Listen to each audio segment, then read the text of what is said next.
전 세계를 팬데믹의 공포로 몰아넣은 코로나19. 중국 우한에서 첫 발병을 보고한 지 100일 만에 전 세계 누적 확진자 수가 150만 명을 넘어섰습니다.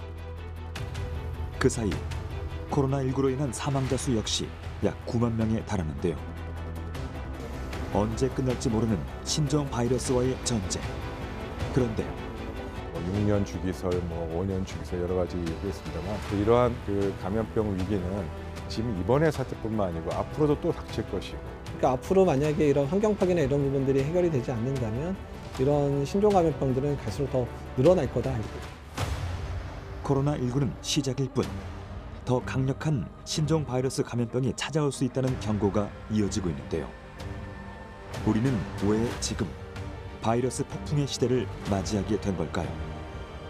그리고 바이러스는 왜 점점 더 강력하고 빠르게 인간의 생명을 위협해오는 것일까요? 바이러스를 가지고 있던 야생동물들이 서식지에서 쫓겨나는 현상, 그러한 환경적인 여건이 최근에 들어서 잦아지기 때문에 집단적으로 가축을 사육하는 거 이런 게 또 좀 줄이지 않으면 자꾸 이런 신종 바이러스의 위협을 넓힐 수 있어서 환경 파괴, 세계화, 도시화 이런 것들이 사실은 신종 감염병이 더 자주 출몰하게 되는 아마 근본적인 원인일 것 같아요. 어쩌면 코로나19는 생태계 파괴와 환경 오염, 기후 위기가 불러온 재앙일 수 있는 건데요.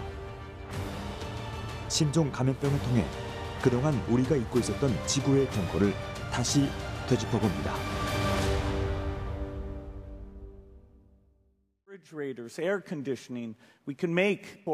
마이크로소프트의 창업자이자 억만장자로 유명한 빌 게이츠. 그는 2015년 한 강연에서 하나의 예측을 내놓은 바 있습니다. 그로부터 5년 후 빌 게이츠의 예언은 현실이 됐는데요. 전 세계로 퍼진 코로나19 사태. 현재 상황은 전염병의 대유행, 즉 팬데믹이란 한 단어로 설명할 수 없을 만큼 참혹하기만 합니다.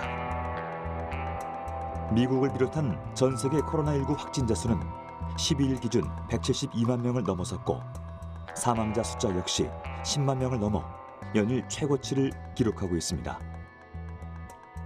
첫 발병 이후 3개월이 지났는데도 그 기세가 꺾일 줄 모르는 코로나19. 전 세계 연구팀을 통해 그 엄청난 위력의 비밀이 하나씩 밝혀지고 있는데요. 홍콩대 연구팀은 코로나19의 경우 인플루엔자, 즉 독감보다 약 25배나 많은 바이러스를 배출하는 특징이 있으며 마스크 표면 위에 붙은 채 7일 이후까지 남아있을 만큼 생존력이 강하다는 분석을 내놨습니다. 또한 코로나19의 경우 호흡기뿐 아니라 소화기를 통해서도 인체에 침투할 수 있다는데요. 이때 장내에서 만들어진 바이러스는 대변을 통해 전파될 수 있는 가능성까지 제기되고 있습니다. 그만큼 코로나19가 다양한 경로를 통해 전파될 수 있다는 얘기입니다. 신종 코로나 바이러스가 조금 특이한 것은 기존의 메르스나 사스에 비해서 전파력은 굉장히 세다라는 거. 바이러스의 배출이 매우 미약한데도 전파가 일어나는 것으로 봐서 기존의 메르스나 사스와는 좀 다른 특징을 갖고 있다. 이렇게 판단하고 있습니다.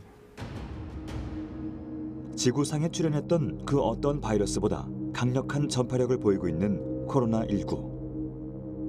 그런데 많은 전문가들은 코로나19가 21세기형 바이러스의 예고편일 뿐 언제 어디서 이보다 더 강한 바이러스가 등장할지 모른다며 경고하고 있습니다.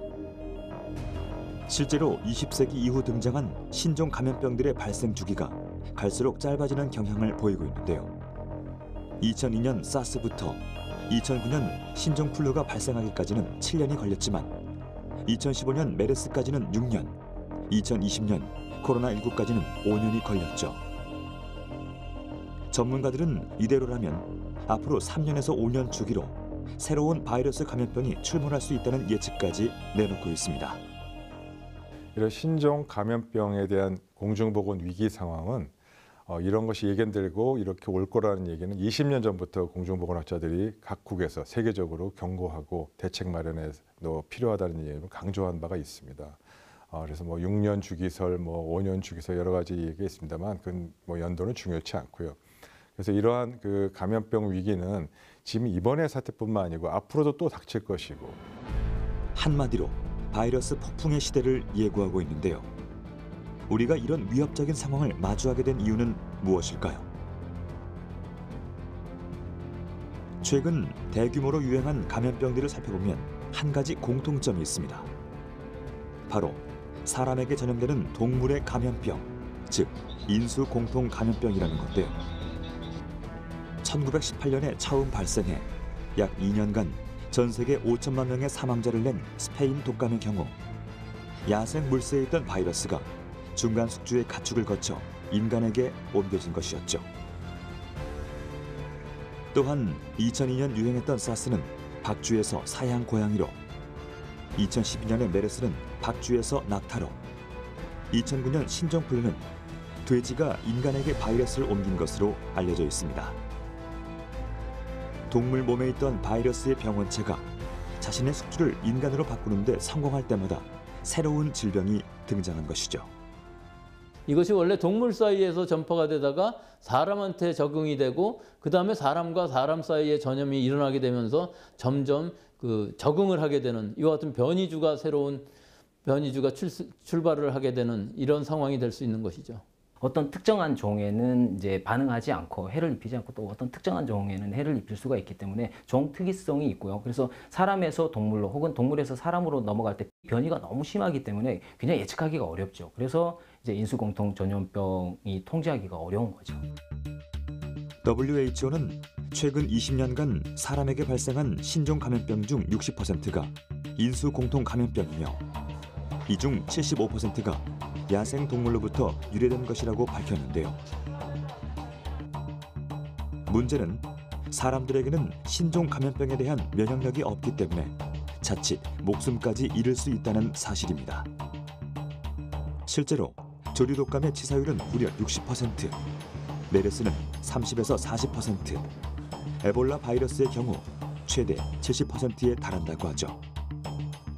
바이러스 질병의 치사율이 낮다고 해도 그 전파 속도가 빨라지기 때문에 안심할 수 없는데요.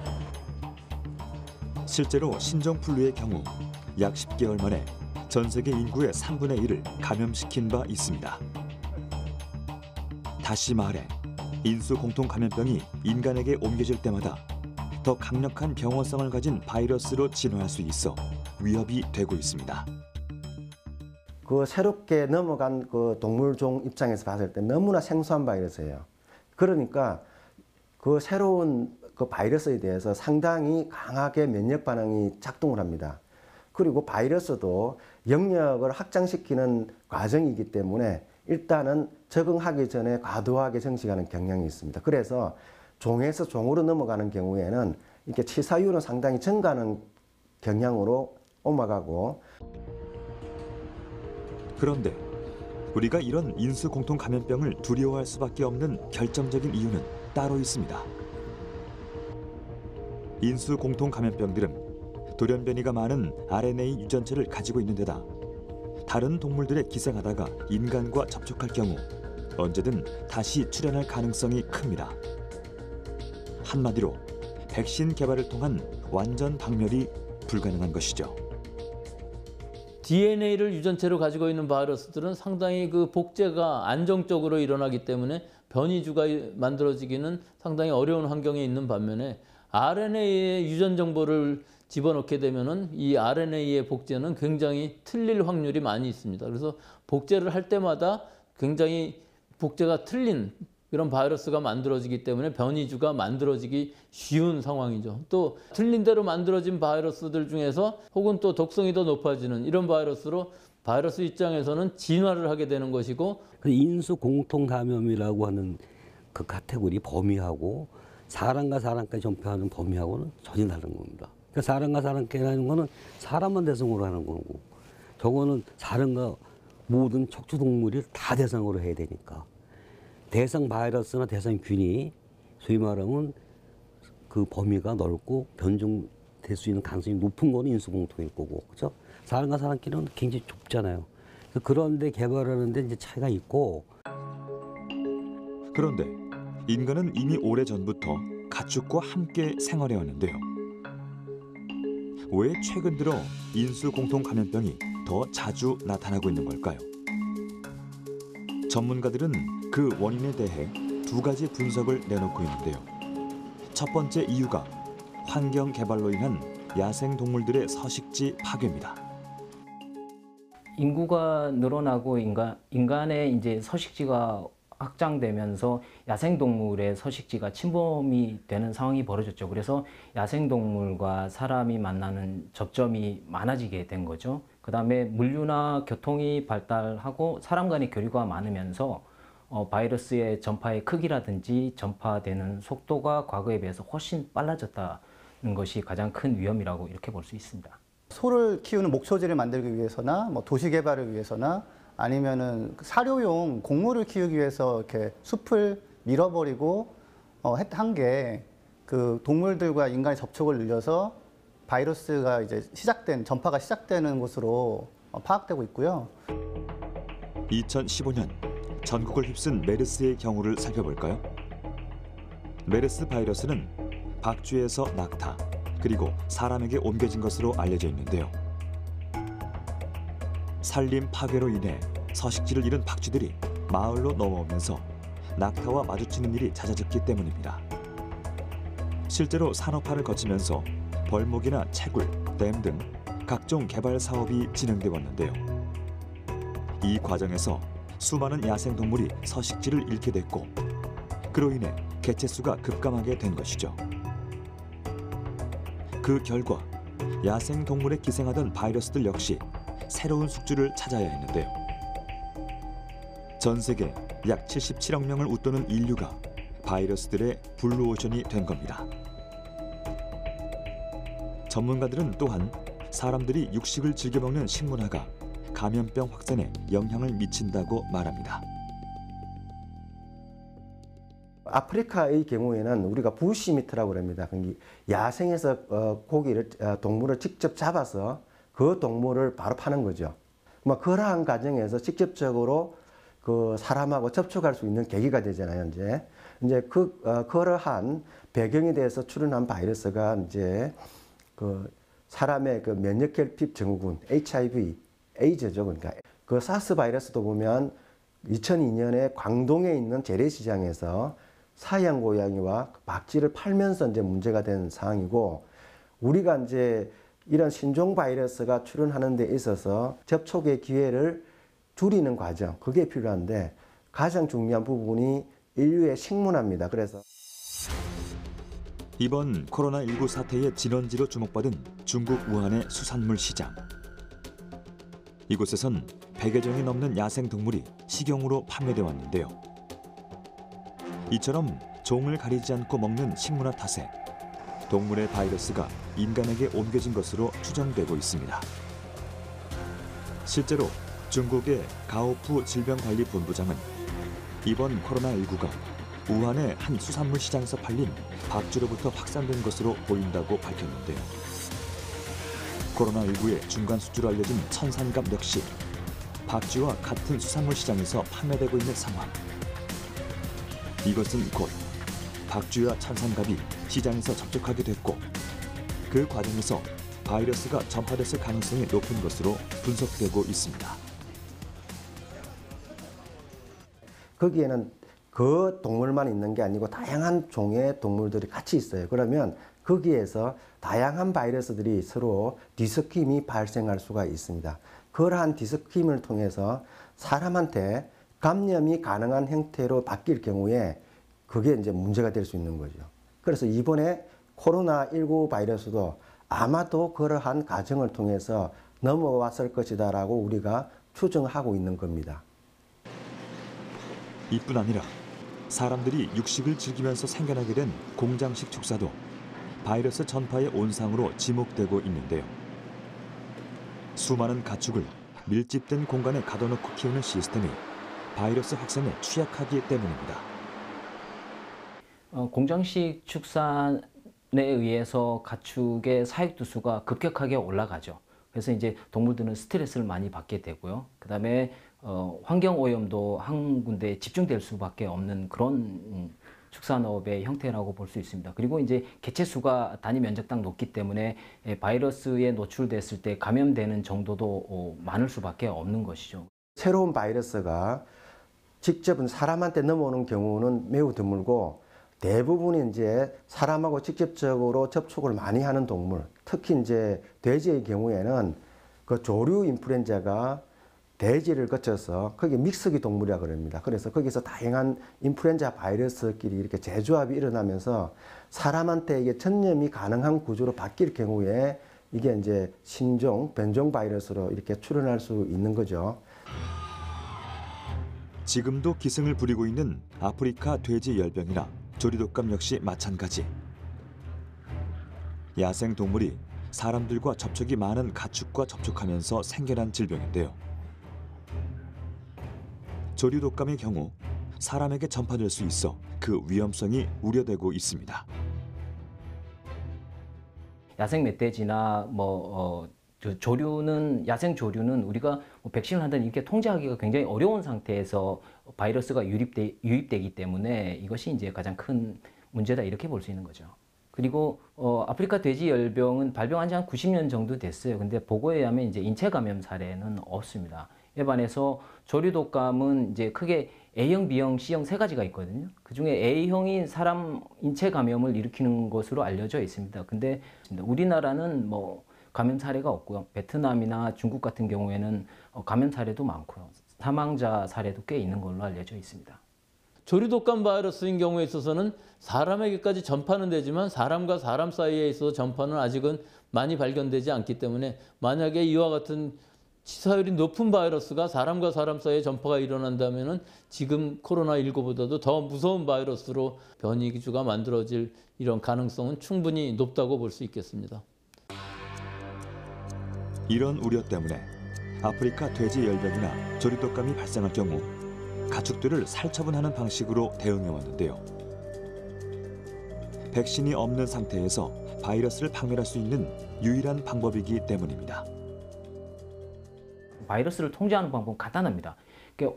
바이러스가 감염되는 호스트가 없으면 바이러스도 없는 거거든요. 그래서 이제 동물에서 바이러스가 감염이 되면 동물을 살도축하는 방법을 많이 이용하고 있죠. 공장식 축산을 비롯한 축산업의 발달이 신종 바이러스 창궐에 영향을 미치는 부분은 또 있습니다. 가축 농장이나 방목지를 만들기 위해서 산림이 파괴되는 것은 기본. 가축 사육 과정에서 온실가스가 다량 배출돼 지구온난화 현상을 야기하기 때문입니다. 이 육류산업, 축산업에서 발생하는 온실가스의 양이 약 한 51%가 된다라고 해요. 왜냐하면은 그 가축을 이렇게 사육하기 위해서 방목지를 세우고 그리고 거기에다가 이제 가축의 사료를 먹일 곡물을 재배하기 위해서 절대우림이 파괴되고 그런 과정에서 온실가스가 많이 발생하고요. 더더군다나 가축은 사육하면서 어떤 메탄가스라든가 그 아산화질소 같은 것들이 많이 발생합니다. 그런데 여기서 한 가지 궁금증이 생깁니다. 지구온난화 현상이 바이러스 전염병이 확산되는데 어떤 영향을 미치는 걸까요?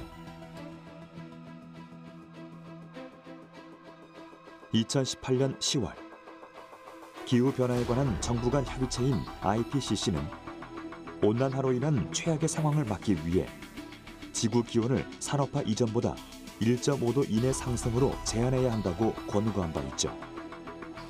이는 신종 감염병의 전파를 막기 위해서라도 꼭 필요한 일이라는 것에 전 세계가 공감하고 있는데요. 지구 온난화로 인해 기온이 따뜻해지고 고온 다습한 환경이 늘어나게 될 경우 모기와 진드기 같은 감염병 매개체가 널리 확산될 수 있기 때문입니다.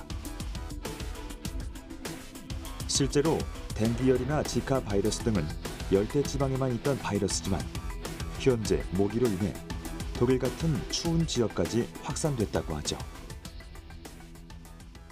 기후 변화라든가 이런 부분은 모기 매개 질병하고 상당히 유사한 관련성이 있죠. 그래서 이제 어떤 기후 변화가 생겨서 모기의 서식지 환경이 이렇게 넓혀진다든지 안 그러면 북상한다든지 이러한 부분이 생기면 모기종도 그렇게 그 서식 영역이 넓어지잖아요. 그러면 그 모기가 매개할 수 있는 전염병이 출현할 수 있는 경로가 분명히 나타날 수 있는 거고요. 2020년 올해 같은 경우는 굉장히 좀 놀라운 사실인데 3월 24일에 일본 내염주의보가 발령됐습니다. 그러니까 벚꽃이 필 무렵에 일본 내염이 유행할 수 있는 상황이 돼버린 거죠. 모기를 통해서 전염되는 것들은 지금 활동 기간과 범위를 굉장히 빨리 넓히고 있습니다. 그래서 이런 것도 굉장히 큰 위협이 되고 있습니다. 기후 위기가 감염병에 미치는 영향은 또 있습니다. 우리 몸의 면역 체계는 바이러스가 인체에 들어왔을 때 체온을 높이는 방식으로 대응합니다. 바이러스가 열에 약하기 때문인데요. 그런데 만약 바이러스들이 따뜻한 바깥 기온에 적응할 경우 몸에 들어왔을 때 체온을 아무리 높여도 살아남을 가능성이 높아지게 됩니다. 한마디로 우리의 면역 체계로 바이러스들을 상대하기가 까다로워지는 것이죠. 그 인간의 면역 반응이 바이러스가 들어오면 체온을 높여서 바이러스를 못 살게 구는 거거든요. 바깥의 온도가 따뜻해지면서 점점점 그 뜨거운 걸 잘 견디는 바이러스가 변이 돼서 살아남아서 몸속에 들어오면 인간이 바이러스랑 싸우려고 체온을 높여도 바이러스가 견딜 수 있기 때문에 이게 약간 우려가 되고 있는 면이 있습니다. 전문가들은 지금처럼 지구온난화가 계속될 경우 극지방의 얼음 속에 동결돼 있던 바이러스들이 깨어나 언제든 인류를 위협할 수 있다며 경고하고 있습니다. 실제로 2003년 이후 빙하에서 고대 바이러스가 발견된 사례만 총 4건에 달합니다. 과학자들은 고대 바이러스들이 면역력이 없는 인류와 접촉하는 것을 최악의 시나리오라 보고 있습니다. 빙하 혹은 영구 동토층이 지구온난화로 인해 사라질 경우 신종 바이러스라는 판도라의 상자가 열리는 것이기 때문입니다. 과거에 활동했지만 거기에 이제 갇혀 있는 얼음 속에 동토 속에 갇혀 있는 바이러스들이 잠에서 깨어나고 있거든요. 근데 이 부분은 그런 게 있다라는 것만 뭐 한두 번 정도 연구팀이 연구를 했지 실제로 제대로 파악을 못 하고 있습니다. 접촉이 없다가 이게 풀려 나왔을 때 과연 인간이 이게 뭐 면역 반응이나 이런 게 대처가 가능한지에 대해서 굉장히 미지의 세계인데 이미 얼음은 녹고 있고 뭔가가 나오고 있고 연구가 아직 안 되고 있어서 이런 부분은 이제 더 많은 연구가 필요하고 이게 뭐 좀 굉장한 위협이 될 수 있다는 것도 지금 우려가 되고 있습니다. 결국 신종 감염병은 인간이 처리한 생태계 파괴와 육식 문화 그리고 기후 위기가 부메랑이 되어서 돌아온 것이라 해도 과언이 아닌데요. 이것이 우리가 코로나19 이후 단순히 백신이나 치료제 개발이 아닌 우리의 환경과 기후 문제를 되돌아봐야 하는 이유입니다. 지구 환경의 위기는 신종 바이러스를 통해 우리의 건강과 안전을 위협하는 생존의 문제로 다가오고 있습니다. 환경 변화라는 이 거대한 흐름 앞에서 우리는 보다 경각심을 가질 필요가 있죠. 이런 분위기 속에 IPCC는 우리가 맞닥뜨린 위기를 극복하기 위해 사회의 모든 측면에서 전례 없는 변화가 필요하다고 강조하고 있는데요. 환경과 기후 문제를 가속화시키는 석탄, 석유 등의 에너지를 재생에너지로 전환하고 유한한 자원에 대한 통제를 효율적으로 관리해야 하며 생태학적이고 친환경적인 경제 시스템을 구축해야 한다고 말하고 있습니다. 이러한 목소리는 사회 전반에 걸쳐 시급히 해결해야 할 중대 문제로 떠오르고 있는데요. 이제 우리에게 남아있는 시간이 얼마 되지 않기 때문입니다. 우리나라와 일본의 한 환경단체에서는 매년 지구 환경의 심각성 정도를 시간으로 나타낸 환경위기 시각을 발표하고 있습니다. 2019년 기준 세계 환경위기 시각은 9시 46분. 자정인 12시를 불과 2시간 14분 앞두고 있는 건데요. 과연 이것이 무엇을 의미하는 걸까요? 환경위기 시계란 지구의 환경오염에 대한 심각성을 대중에게 쉽게 알리기 위한 환경오염 지표인데요. 기후변화와 생물 다양성, 수자원 등 9가지 항목에 대해서 전문가들의 설문을 받아 지구 환경의 악화 정도를 수치로 나타낸 것입니다. 환경위기 시계는 측정된 시각에 따라 0시에서 3시는 양호, 3시에서 6시는 불안, 6시에서 9시는 심각, 9시에서 12시는 위험 수준을 나타냅니다. 한마디로 시계가 12시에 가까워질수록 환경 파괴의 심각성이 높아지는 것이죠. 이미 우리나라의 환경 위기는 9시를 넘은 위험 수준. 2017년 9시 9분이었던 시간이 불과 2년 만에 37분이나 지난 것만 봐도 우리의 환경 위기가 얼마나 빠른 속도로 악화되고 있는지 알 수 있습니다. 한 가지 분명한 것은 이 기후 시계는 전 세계인들의 노력과 의지로 멈추거나 되돌릴 수 있다는 사실인데요. 우리가 더 늦기 전에 지구 환경을 살리기 위해 할 수 있는 일들은 어떤 게 있을까요?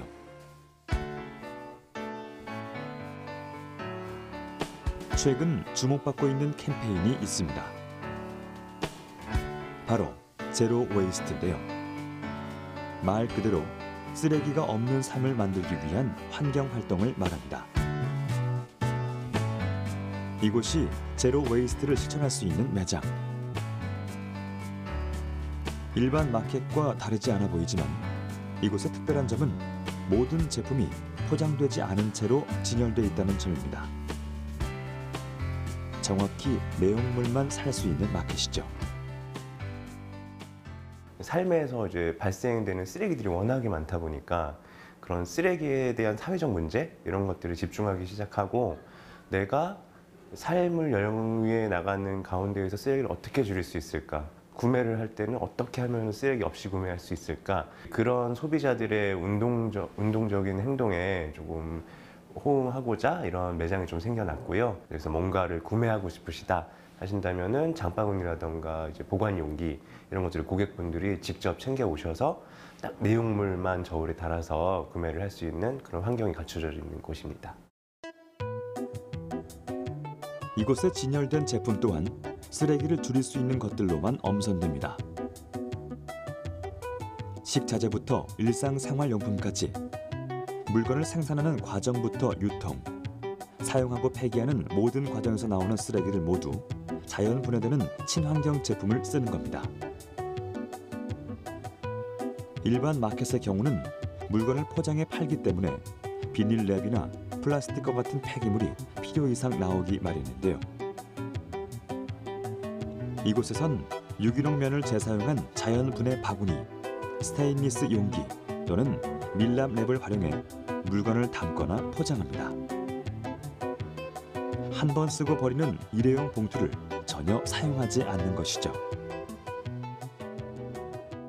제품을 선정을 할 때 제일 중요한 기준 자체가 좀 난분해성 제품들을 피하고 또 일회용 제품을 조금 배제하는 기준들이 좀 중요한 기준이에요. 그러다 보니까 좀 생활 속에서 많이 쓰는 일회용품들을 조금 커버를 많이 하는데요.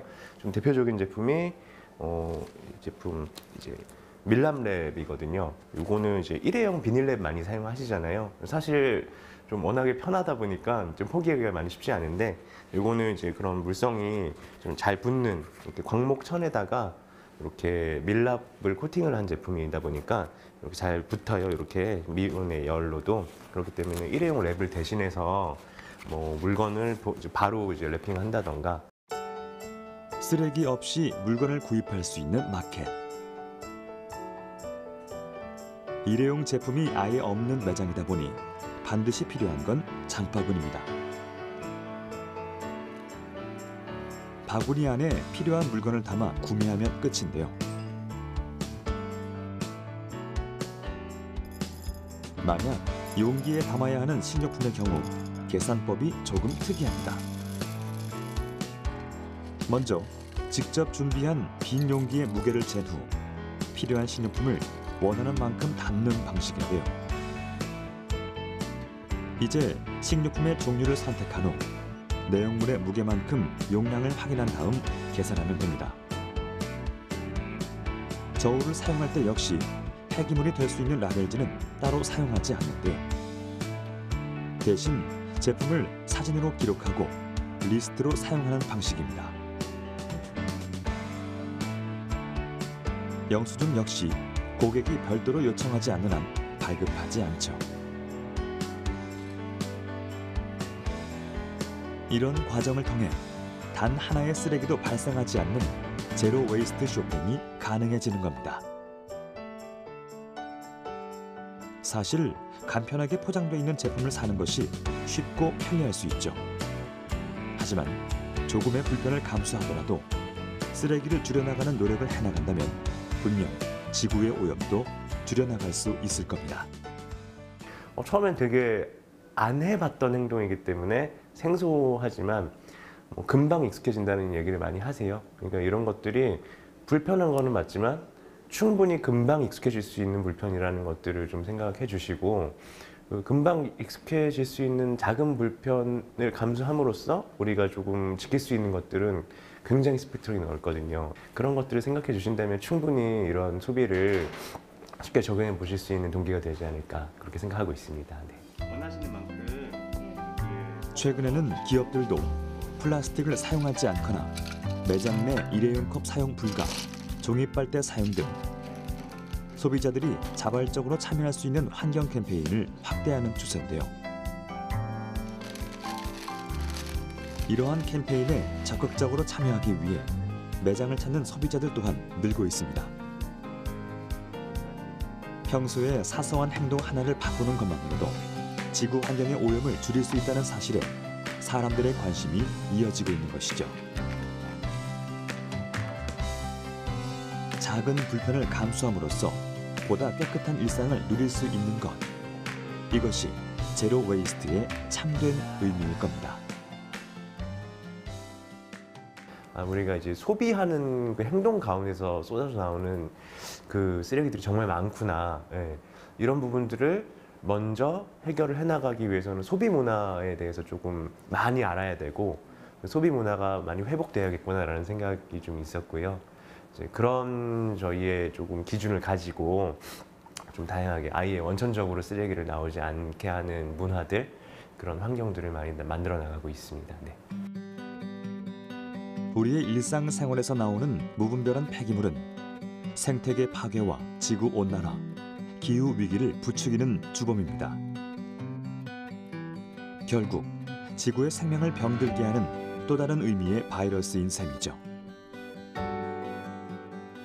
그동안 친환경 소비가 실천하면 좋은 것이었다면 이제는 반드시 선택할 필환경의 시대가 왔다 해도 과언이 아닐 텐데요. 조금 불편해도 지구를 살리기 위해 반드시 필요한 일이라는 점에서 많은 사람들의 동참이 이어져야 할 겁니다. 눈앞에 보이지 않는다고 깨닫지 못했던 환경오염은 점차 그 실체를 드러내고 있습니다. 2018년 여름은 그야말로 살인적인 폭염이 찾아왔고, 다음 해인 2019년 여름엔 한반도에 7번의 태풍이 몰아쳤죠. 또한 미세먼지는 사계절을 가리지 않고 우리의 건강을 위협하고 있습니다. 해외 상황도 마찬가지입니다. 불과 얼마 전 종료된 호주 산불은 6개월에 걸쳐 계속됐고, 그 결과 호주 산림의 약 14%가 불타 없어졌습니다. 이렇듯 이상기온이나 이상기후에 따른 자연재해가 이젠 수시로 우리 일상을 위협할 정도인데요. 이 모든 것의 원인이 바로 기후위기 때문입니다. IPCC는 우리가 지금처럼 살아간다면 앞으로 8년 안에 탄소 예산이 사라질 것이라 경고하고 있죠. 이러한 환경 문제의 심각성을 깨달은 이들은 지구를 살리기 위해 국가적 차원의 기후위기 비상행동을 준비할 것을 요구하고 있고, 일각에선 기후 파업 시위를 벌이기도 하는데요. 그 중심에 스웨덴의 10대 환경운동가 그레타 툰베리가 있습니다. People are dying. Entire ecosystems are collapsing. We are in the beginning of a mass extinction, and all you can talk about is money and fairy tales of eternal economic growth. How dare you! 툰베리의 울분에 찬 목소리는 사람들에게 경각심을 심어주기 충분했고 사람들은 그녀의 외침에 귀 기울이기 시작했습니다. 한 개인 환경운동가의 노력이 세상을 조금씩 변화시키고 있는 겁니다. 환경을 보호하고 지구를 살리는 길. 환경운동가들은 실천하는 삶을 통해 사람들에게 귀감이 되어 그들의 마음을 움직이고 있는 건데요. 비틀즈의 멤버 폴 맥카트니는 2009년 UN 기후변화회의에 제안한 고기 없는 월요일 캠페인을 이끌었으며 미국의 해양생물학자이자 환경운동가인 레이첼 카스는 환경운동의 고전인 책을 집필하며 전 세계 환경운동사에 큰 획을 그었죠. 이처럼 한 개인의 역할은 세상을 변화시킬 원동력이 되기도 하는데요. 여기 그 뜻을 이어가고자 스스로 환경운동가의 길을 선택한 이가 있습니다. 와이어 아티스트 김은경 씨. 그녀는 조화 은경이라는 활동명으로 버려진 철사를 이용해 작품을 만들고 있습니다. 2002년 우연한 기회에 환경에 관심을 갖기 시작한 이후 자신이 가장 잘할 수 있는 방법으로 세상의 변화에 참여하기 위해 작품 활동을 시작하게 됐는데요. 환경 이야기를 직접적인 환경 운동이 아닌 예술 활동을 통해 전하게 된 것이죠. 그런데 그 많은 소재 중에 왜 버려지는 철사를 선택하게 된 걸까요?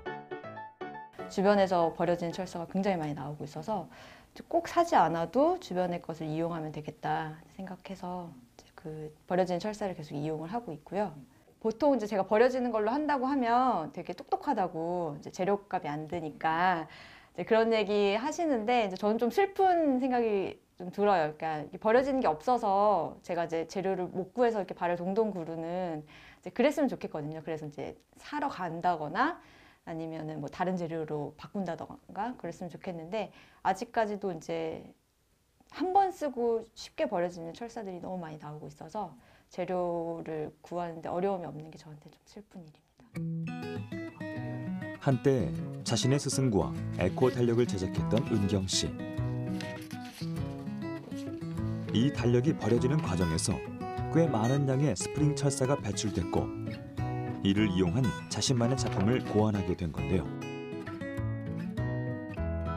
그녀의 첫 작품은 달력 위에 앉은 한 마리의 새. 세계 환경운동가인 레이첼 카슨의 도서 장명을 딴 침묵의 봄이라는 작품인데요. 마치 달력의 스프링이 가지를 붙잡은 새의 발 모양처럼 보이는 것에서 아이디어를 얻은 것입니다. 이게 철이라는 게 사실 우리에게 굉장한 문명의 전환을 일으킨 되게 소중한 자원인데 우리가 이렇게 안에 철이 있는지도 모르고 이렇게 쓰고 한 번 쓰고 버려도 되나? 좀 이런 생각을 많이 하게 됐던 것 같아요. 그렇게 하다 보니까 이제 철뿐만 아니라 다른 자원들도 이런 식으로 많이 그리고 쉽게 쓰고 쉽게 버리고 있구나 이제 그런 걸 좀 통감하게 되고요. 무엇보다 낭비 없는 삶을 추구한다는 김은경 씨. 버려지는 철사에 새 생명을 불어넣은 건데요.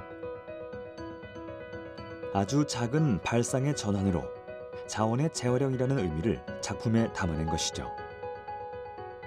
단순히 보기에 예쁜 것에 그치는 게 아닌 버려지는 것의 쓸모를 전하고 있는 겁니다. 전시할 때 사람들이 이거 예쁘다 이렇게 해서 했을 때 이제 제가 이거 뭘로 만든 것 같으세요? 라고 했을 때 사람들이 뭐 철사로 하셨겠죠. 이제 했는데 제가 버려지는 철사예요. 이게 빵큰 철사예요. 뭐 시금치 딴 철사예요라고 얘기하면 사람들이 깜짝 놀라거든요. 그러니까 생각도 못 하고 이제 사용을 하고 있는 거죠.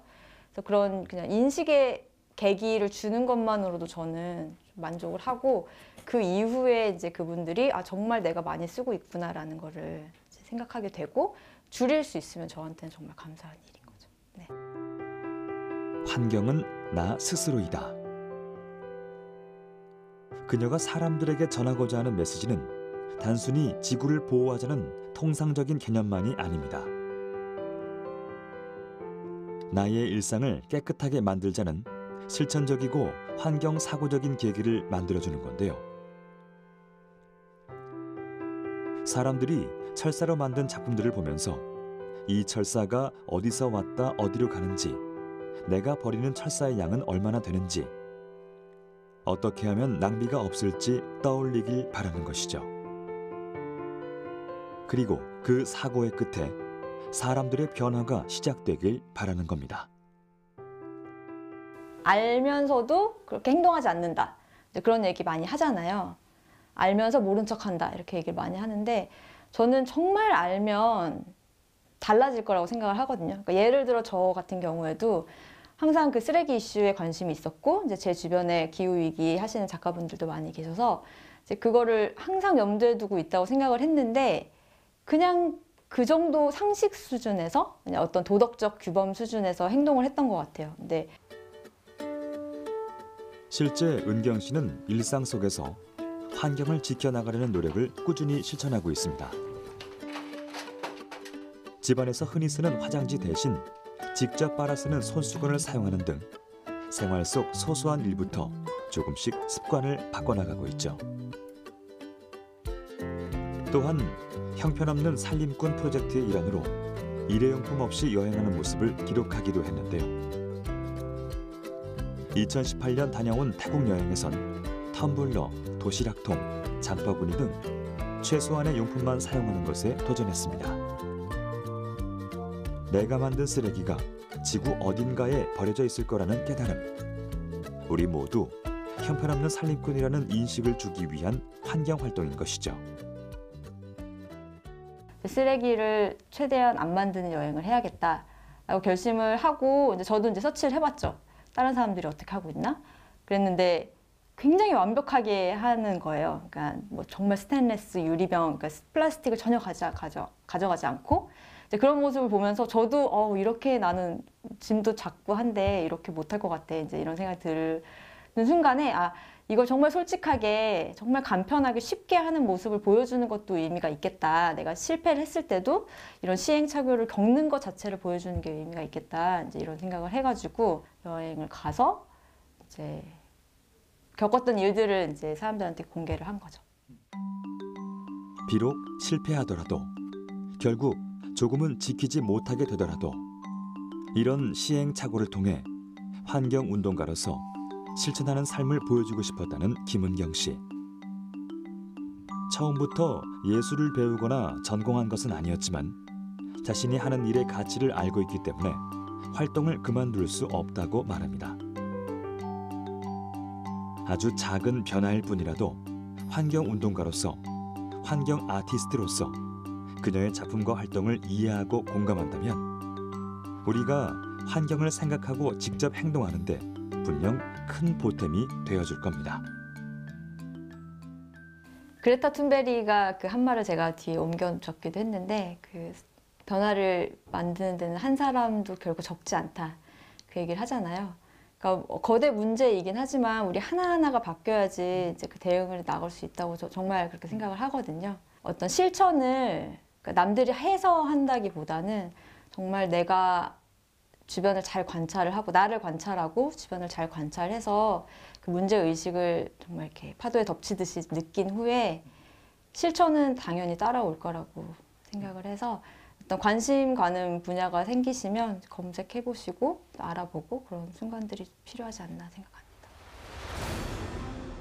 인간이 초래한 생태계 파괴, 널리 퍼진 육식 문화, 그리고 기후 위기까지 환경의 악순환을 통해 생존을 위협받게 된 바이러스는 살아남기 위해 변이를 선택했습니다. 그것이 결국 우리에게 신종 감염병이란 부메랑으로 돌아와 큰 위협이 되고 있죠. 또 언제 닥칠지 모르는 신종 바이러스의 위기. 그야말로 바이러스 폭풍의 시대가 찾아온 지금, 우리가 이 긴 싸움에서 이기기 위해선 보다 근본적인 해결책을 찾아야 할 때입니다. 이미 지금 엄청나게 많은 이산화탄소와 온실가스가 대기 중에 있고 지금 우리가 모든 걸 멈춰도 계속 지구가 뜨거워지게 돼 있어요, 지금. 여기에 우리는 추가로 더 계속 그 온실가스 뿜어내고 있거든요. 우리가 그 관심을 놓치면 안 되고요. 지구 온난화, 이상 기온, 그리고 기후 변화. 지구는 빠르게 병들어가고 있습니다. 이미 깊어진 자연 환경의 위기는 결코 한순간에 해소할 수는 없겠죠. 그만큼 사람들의 지속적인 관심과 환경을 되살리기 위한 땀과 노력들이 그 어느 때보다 절실한데요. 지구가 보낸 경고에 귀 기울이는 것. 한 사람 한 사람이 자연 환경을 위한 작은 실천을 이어갈 때 비로소 푸른 지구와 함께 신종 감염병을 걱정하지 않아도 되는 우리의 일상을 되찾을 수 있지 않을까요?